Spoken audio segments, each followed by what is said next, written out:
Assalamualaikum warahmatullahi wabarakatuh. A pleasant day to each and everyone. So, my name is Nuraini Sulaiman Salik from DSA Agri Extension.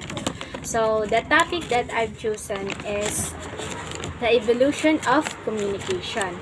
So, before we will proceed to our discussion, let I give a brief explanation what is communication. So, what is communication? Communication is the sending and receiving of information and can be one-on-one or between groups of people and can be face-to-face or through communication devices.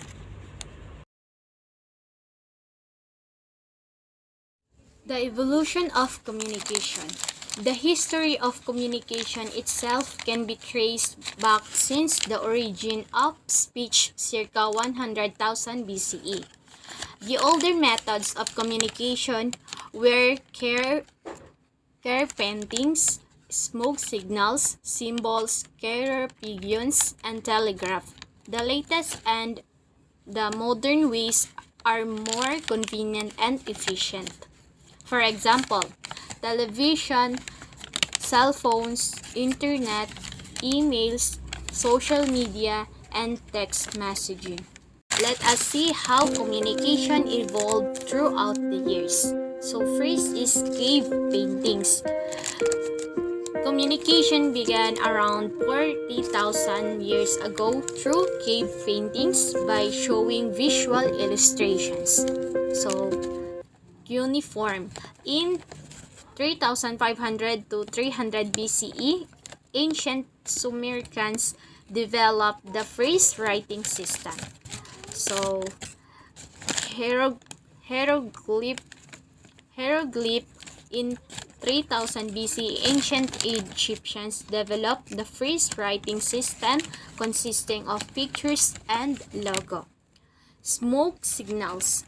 During 200 BC in China, smoke signals are used in the Great Wall to relay message. It is also said that Native Americans also smoke signals to communicate. So, carrier pigeons. Over 2,000 years ago, the Romans used pigeons as messenger to aid their military. So, postal system. The first documentation of an organized carrier service is in Egypt around 2400 BCE. It was in 1653 in Paris where mails are delivered in mailboxes. Newspaper. The first circulated handwritten news sheets was in Venice during 1566. In 1605, the first newspaper was published. So, radio. A German physicist named Heinrich Hertz studied and identified the first radio waves. The first practical radio in transmitter were developed around 1895 to 1896. Telegraph. The first telegraph was sent by Samuel Morse in 1844 from Washington, D.C. to Baltimore, Maryland. Telephone. The telephone was invented in 1876 by Alexander Graham Bell.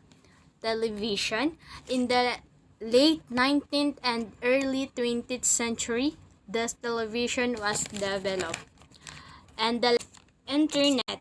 In 1989, Tim Berners-Lee invented the internet and developed it in 1990 with the introduction of the World Wide Web or WWW.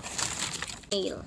Ray Tomlinson sent the first email across a network in 1971. Text message. The first SMS was sent in 1992 by Neil Papworth with a text, "Merry Christmas." And the last is social media. MySpace and Facebook started the social media revolution. In 2004, Mark Zuckerberg launched Facebook. So, that's all for my discussion. So thank you for watching and listening.